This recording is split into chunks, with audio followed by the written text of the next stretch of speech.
ఎవరో ఫోటో పంపి నాకు ఇవ్వాలి. ఏ దిమ్మె దగ్గర నిలబడి రేవంత్ రెడ్డి తన రాజకీయ ప్రస్థానాన్ని మొదలు పెట్టిండో అది టిఆర్ఎస్ బీఆర్ఎస్ దిమ్మె దగ్గర ఆ దిమ్మని కూల్చామని ఇలా అంటా ఉన్నావు.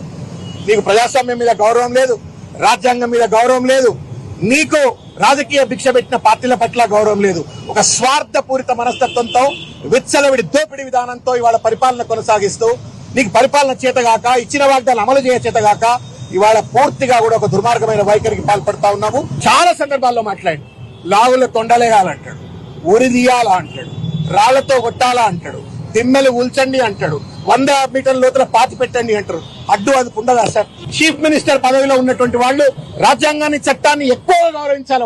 వాళ్ళు గౌరవిస్తే కింది వాళ్ళు గౌరవిస్తారు, సామాన్య ప్రజలు గౌరవిస్తారు. దాన్ని కూని చేసే విధంగా వ్యవహరిస్తున్న రేవంత్ రెడ్డి పైన తప్పనిసరిగా కేసులు పెట్టాలని చెప్పని కోరుకుంటూ ఇదో ఫోటో రేవంత్ రెడ్డి గారు చూసుకోరు ఒకసారి. మీరు మర్చిపోయిన రేవంత్ చూపెడుతున్నాం.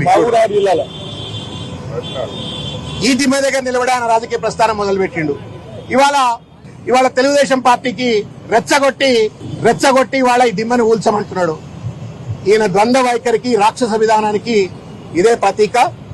సత్యం గెలుస్తుంది, ధర్మం గెలుస్తుంది, అహంకారం తప్పనిసరిగా వినాశనానికి గురవుతుంది అనే విషయాన్ని గుర్తు చేసుకోవాలని చెప్పి తెలియజేస్తూ ముగిస్తా ఉన్నాం.